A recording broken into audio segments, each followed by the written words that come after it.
if the philosopher Nietzsche had been a narwhal, then we probably wouldn't have had to inflict the horrors of the Holocaust on each other. So says Justin Gregg in his new book, If Nietzsche Were a Narwhal, which argues that non-human animals have far superior ways of dealing with difference than do we.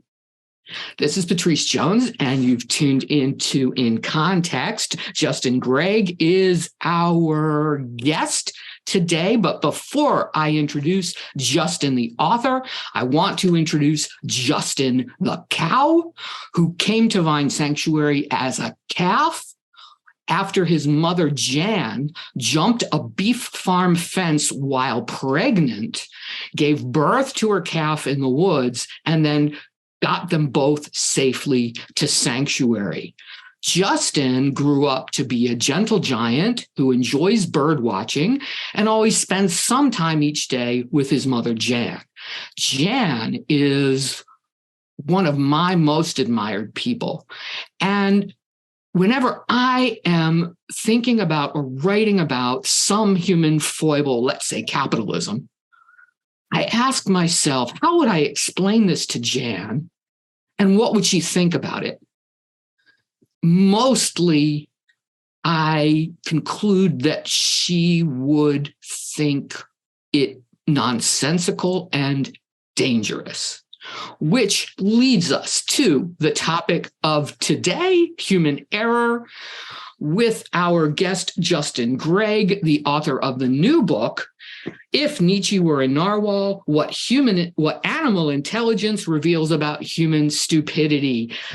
Justin, welcome. Thank you so much for being here. Well, thank you for inviting me on. This is fantastic. I'm very excited to get the chance to talk with you about these things. In the book, you say that humans are why specialists, and this leads to as many problems as it solves.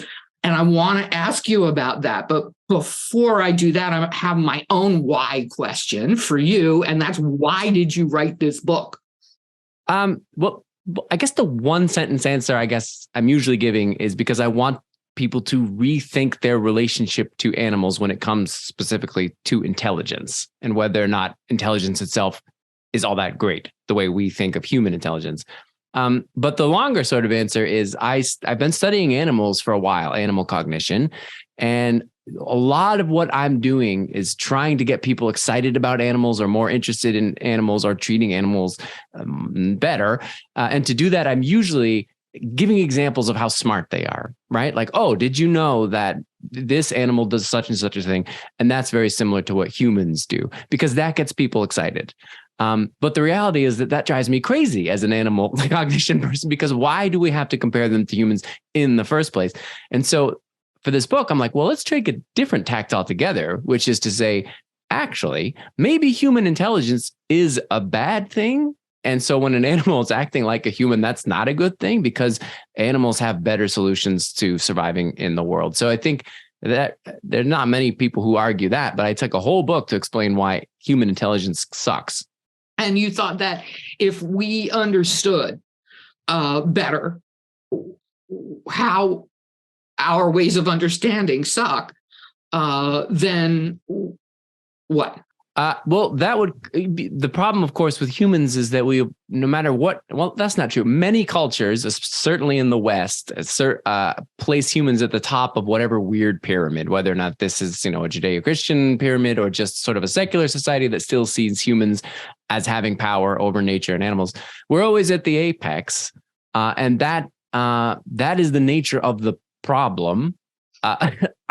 That's it, really. So I think that creates a lot of harm because we are arrogantly putting ourselves at the top of whatever pyramid we're discussing, usually intelligence, and that creates harm and suffering. So I think knocking humans off of this pedestal by showing that we are just the same as every other animal will be better for us and obviously better for the rest of the world and the animals in it. Every animal is different. every animal is unique in some way, has some unique constellation of physical features and unique ways of solving problems. And humans like to claim all sorts of uniquenesses falsely. Mm-hmm. But of course, we are a particular kind of animal and have a particular tendencies. And one of those tendencies is, as you put it, that we are hardwired to be duped. Well, because we're social primates and we have this capacity for language and for theory of mind. And these things exist in some forms for other species, but we've taken them to a sort of complex, absurd level, to the point where when I'm interacting with you or other human beings, I am guessing as to what you're thinking and what you're believing. And I can use language to pry your thoughts, to figure out what you are thinking and to tell you what I'm thinking. So there's this exchange of minds. That's what humans do best. That is really what we're designed to do. But while that is all happening, you have the capacity to plant false information, to try and change your beliefs, to make you believe things that aren't true, that are to my benefit. So we are designed to some extent, language itself and theory of mind are also designed for manipulating each other. But then there's arguments in cognitive psychology that at the same time, most of the time when we hear information, we accept that it's true. We sort of, our default is to believe things, but we're designed to lie. So it creates a scenario where we're constantly manipulating each other, which is generally okay on a day-to-day basis. Like if you and I are lying to each other, it's not going to destroy the world. But when a world leader is lying to everyone in their country and the whole country believes something false and then they go to war, then we could all essentially be exterminated by lies. So that's why I say it is dangerous. It's unique, which is nice and all, but can be very dangerous. It also creates, theater and television. Those are all just fake stories that aren't real. And that's beautiful. But it also could lead to nuclear annihilation, which is not beautiful. Right. And now other species will sometimes, especially other social species, will sometimes trick each other or trick other animals. I remember seeing out my window a situation where a squirrel was down at the bird feeder and a songbird let out an alarm cry like there was a predator nearby, which made the squirrel run away. But there was no predator, and the songbird hopped down to eat what the squirrel had been eating. So some form of trickery happens with other animals as well, but we seem particularly adept at trickery on a really large scale. So what's that about? Yeah, there's deception is baked into all animal communication and even plant communication. If you think of like a Venus flytrap, it's telling lies about whether or not it's a yummy flower.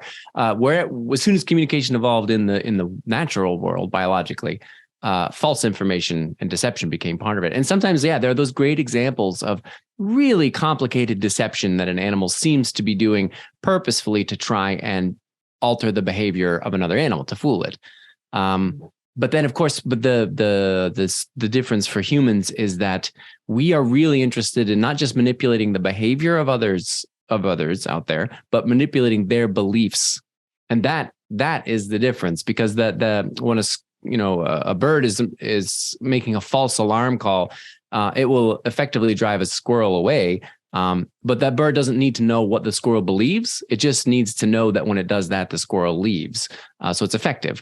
But what a human can do is be like, well, I want my neighbor to leave me alone. So I'm going to plant this false belief that I'm a dangerous person, or I don't know. So like whatever manipulative thing you can do. And I think that's what makes it more dangerous and more problematic, is because we're honing in on beliefs. And you can have a person live their whole life living a lie or living in a false world. And then that's more problematic than just scaring away your neighbor or a squirrel. I think does that make sense the way I'm phrasing it? Yeah, it does. But it's making me think that Of course, all of the different capabilities, characteristics, tendencies that we or any other species have exist ecologically with each other. Like you can't just separate out one feature and then explain things by that without reference to the other features that work with it. And that brings me sort of back to your phrase, why specialists? You say that humans are why specialists. So, and I feel like maybe people who are tuning in might like to know more about that. And I'm thinking that in part explains how our deceptions then can snowball and become so dangerous. Yeah. Why specialism, kind of like lying, is one of those things I picked out that humans do kind of to an insane level, whereas other animals not as much. So in this sense, the question of asking why is a particularly common human thing to do. We want to know why something causes something else to happen. So this form of causal inference. And that, of course, would be the basis for science and engineering and everything. And it also, like you say, it bleeds into these abilities to deceive because you're creating all these connections and causality. Religion itself is in a form of asking why the world is the way it is. Why do I have to die? Those are all just why connections. And animals, there are examples of animals engaged in causal inference. Certainly, the other primates can do it to some extent, but for the most part, animals don't use it or need it because basic learned associations is how all animals get by, including humans. And as I argue in the book, like even though we had the ability for causal inference when we first popped into existence, 150, 200,000 years ago, we didn't use it very much. Like we weren't building cities immediately or inventing agriculture. We were sort of living side by side with chimpanzees at the time, living pretty much parallel lives, mostly based off of basic learned associations. So yeah, we had that ability, but really only in recent years has it taken off and given us these crazy societies and cultures, which I think are, like everything, a double-edged sword. The world we live in is very nice. Like I'm happy with vaccines. They're very helpful and they're a product of scientific thinking. But then we are so destructive. Like all of our military and capitalism itself and all of these things, they're so destructive, and they're also based off of that same capacity for asking why. We know that other humans are narrative creatures. They answer the question why by means of cause and effect stories, and so when humans engage in deception, they're trying to alter the story that's in somebody else's head in a really abiding way. Even if it's literally just a story, like the Lord of the Rings, those are all made up information, but you're trying to explain the world in terms of how it works, what causes what to happen. But then everyday stories as well. Like, why did I go to the refrigerator just now? Oh, because I was thirsty. Maybe that's the answer. Maybe it's not. Maybe it was habit. And I think we can bookmark this as a tendency for humans. Without, like, if I had any quibble with your book, it would be sometimes stating that animals don't engage in this or that, or don't engage in causal reasoning, or are only about conditioning, when I'm not sure the evidence exists either way sufficiently for us to even guess. But I don't think we need to know what's going on in their heads to look at what's going on in our heads and see the ways that it's leading us astray. That's true. And that is when you're studying animal cognition, that's always the $1 million question, is just because we don't see that in the lab, this evidence of them reasoning causally doesn't mean they aren't doing it. Or maybe the cows are sitting and thinking of these beautiful, elaborate stories in their minds. It's entirely possible.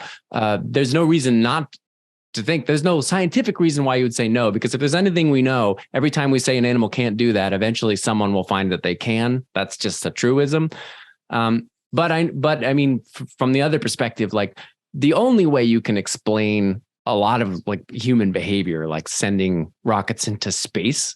Definitely, we know causal inference is involved. So if animals aren't doing that, we can say at the very least, like if they have causal inference, they're just not doing very much with it. Kind of like humans used to be 200,000 years ago. One thing that I was thinking recently is if you are going to claim superiority over somebody else or claim that someone else can't do something, shouldn't the burden of proof be on you rather than the burden of proof being on the alleged inferior one to prove that they're equal? If you're just simply studying behavior and you want to know why things do not happen, if you don't have evidence of something in the behavior itself, you don't always need the more complicated thing there to explain it. And it's okay to have a mind that doesn't have causal inference because learned associations are just as effective at producing that behavior. But when it comes into issues of ethics and when it comes to harm, especially when it comes to consciousness and sentience and physical pain and happiness and those sorts of things, there's a lot of harm in removing those capacities from animals just because there's a lack of outward evidence. So when in doubt, err on the side of caution when it comes to, I think, causing harm. I think that's a good baseline. I think you're not going to cause any harm by saying like, well, that chimpanzee is probably just using learned associations versus causal inference. That's fine. But you cause a lot of harm by saying, well, that's just a chimpanzee. It doesn't have the same capacity for pain as a human. I mean, that's absurd. So that's, I think, the difference. But I know what you're saying, the tension about being so sure that something isn't present. And I think a lot of modern cognitive scientists are very lenient toward, or more careful than they used to be in allowing the possibility or the probability of something being there, even though we don't know for sure. Mm. I want to come back to morality in a minute, because that's obviously super important, and it's also a big piece of your book.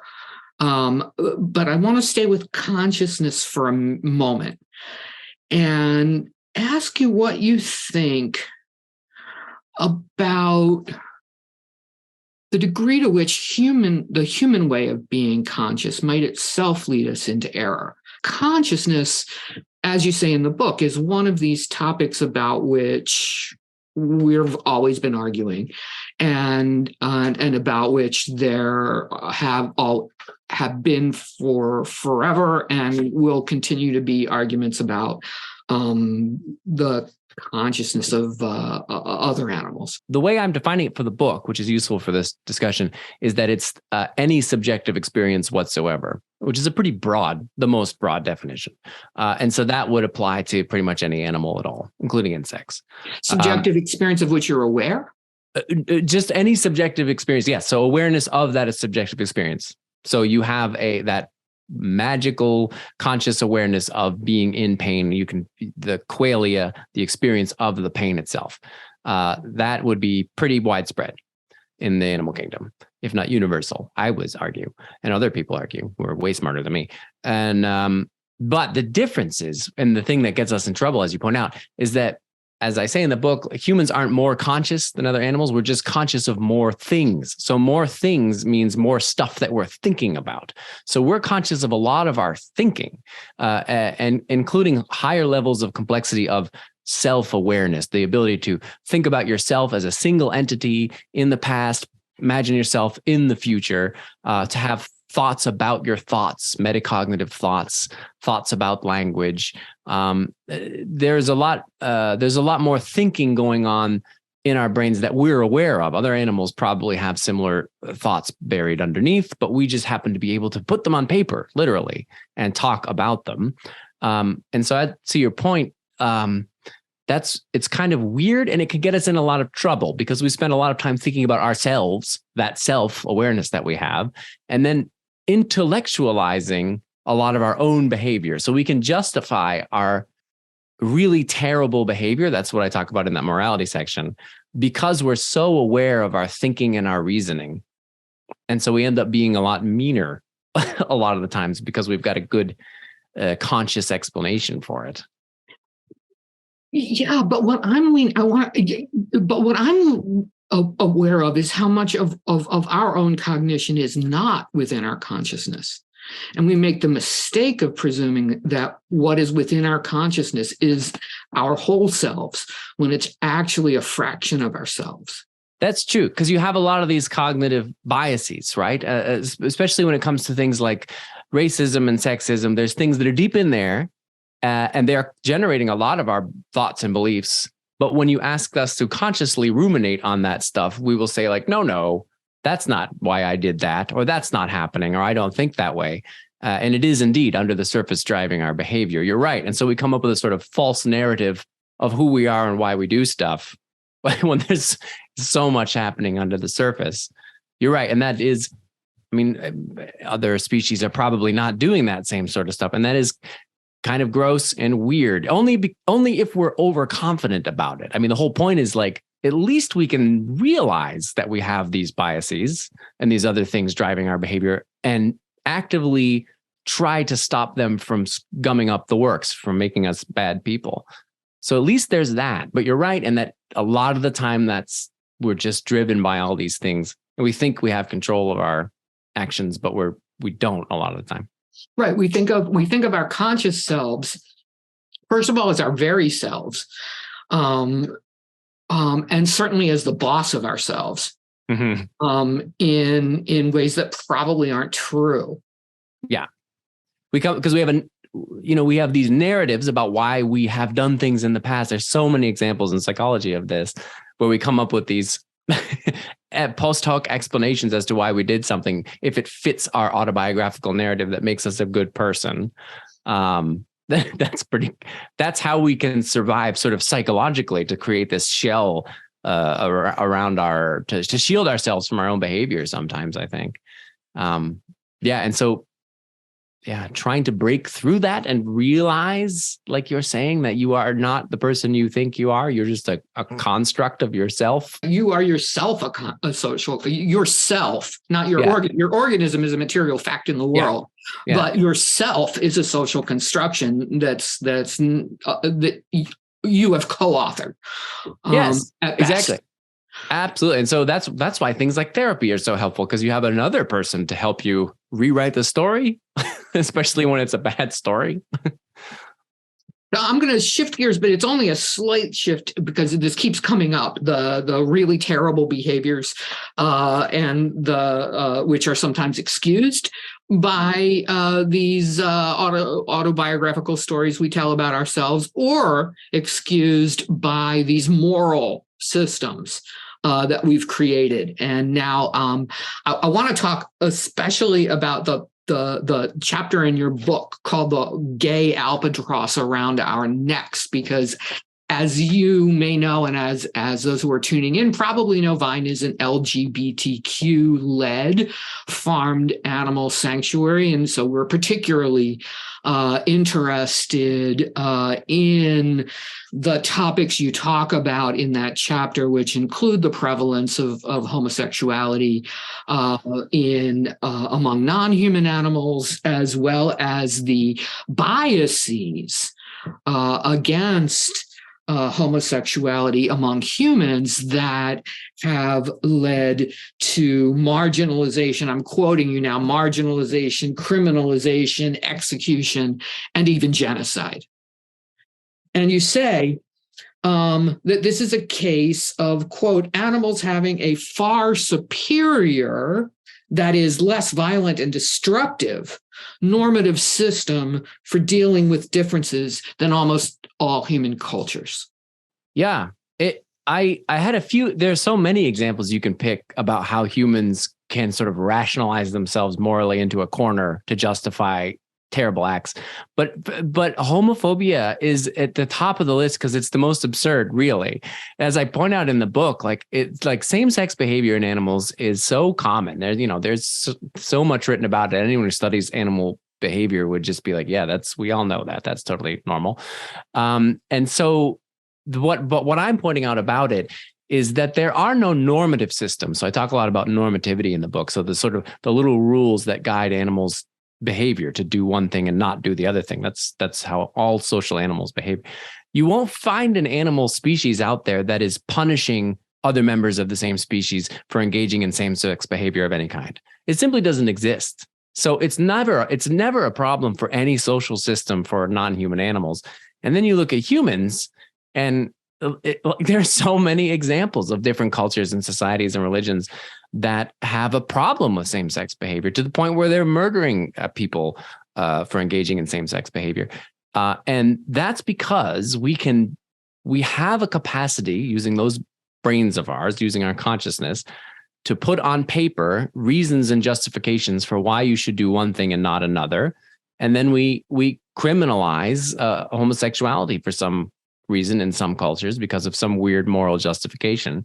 And my point is that those moral systems are flawed and that they're very not how the rest of the world works. It's a product of our intellect, which creates pain and suffering. And how could that be anything except bad?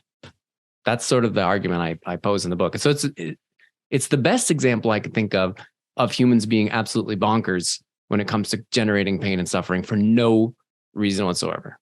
No good reason.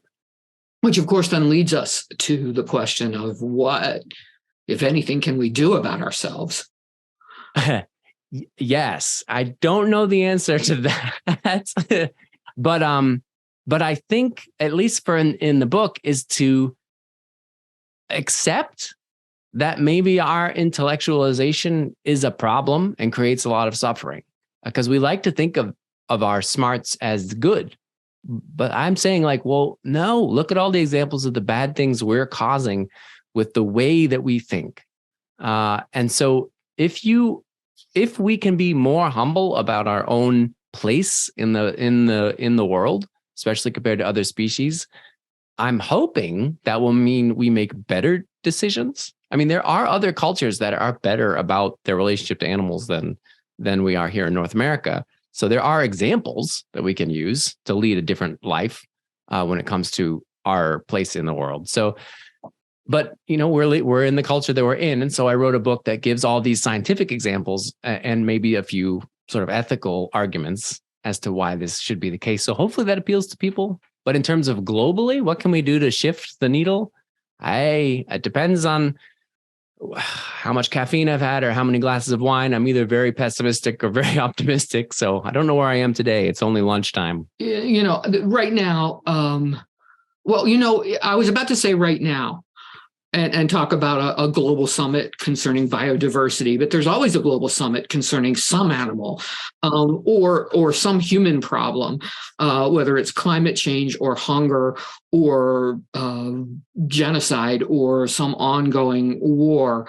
But I was thinking specifically about climate change and biodiversity and the undeniable fact that our current cognitive toolkit has failed us pretty decisively. I feel that collectively we've not yet come to grips.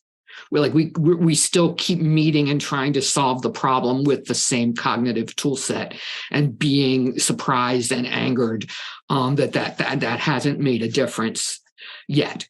And so I guess I was thinking that perhaps one of the goods that could come out of your book would be one more push in the direction of some sort of epiphany concerning the collective failure of the ways of thinking that have gotten us to where we are now, for better or worse, in order to come up with strategies that are maybe a bit more realistic in terms of taking account of how human beings actually are and how we actually do think, and not only what our strengths are, but what our weaknesses are.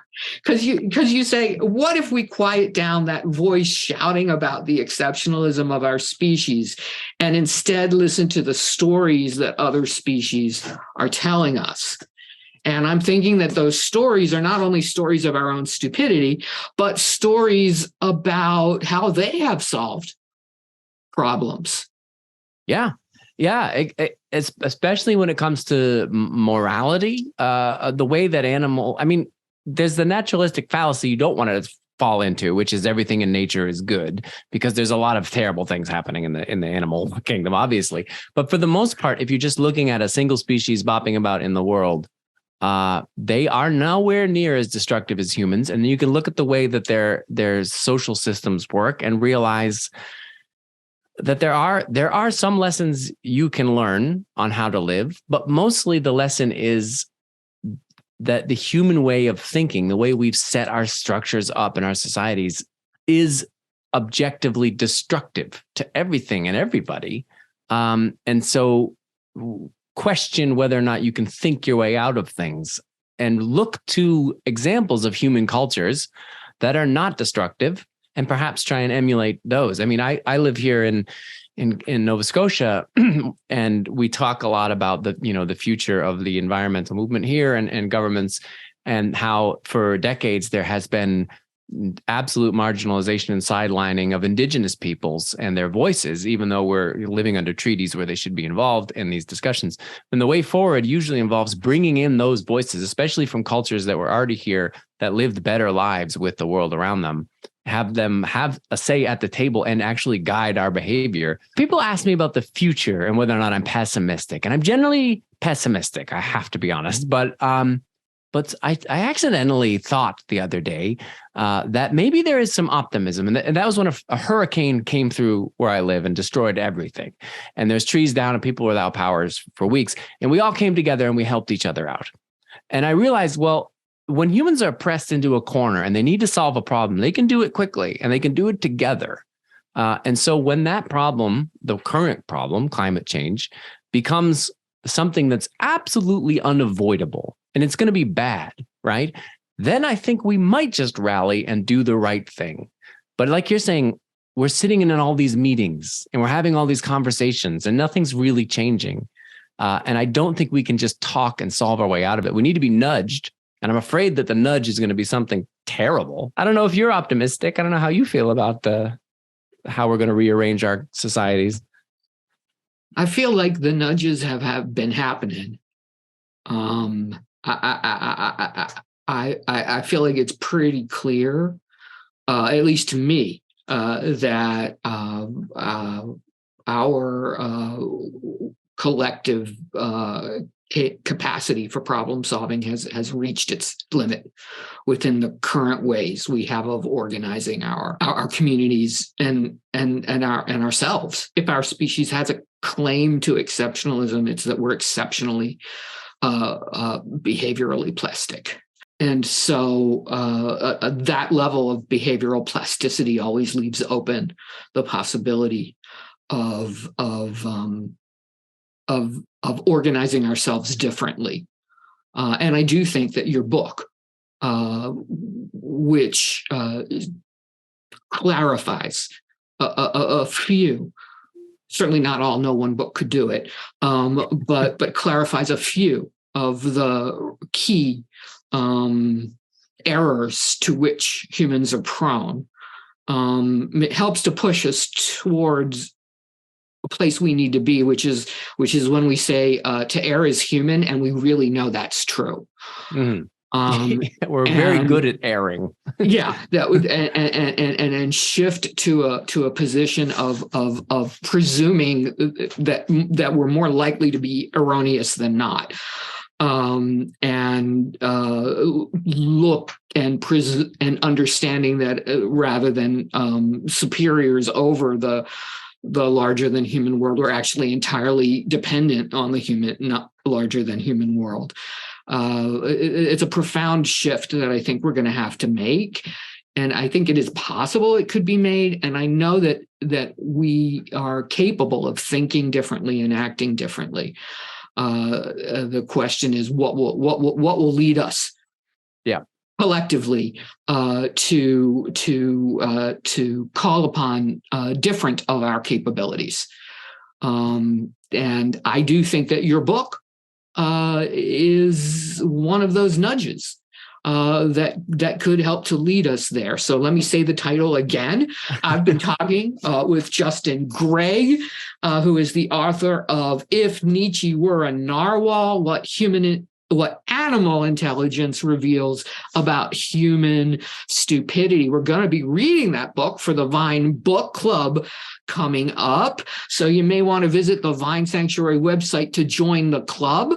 You can also visit the Vine Sanctuary website for transcripts, back episodes, show notes of this and other episodes of In Context. I want to thank Justin for this delightful conversation and for making time to see us today. I want to thank our producer, Sarah Jane Blum, and I want to thank you for whatever you're going to do to challenge human supremacy next week.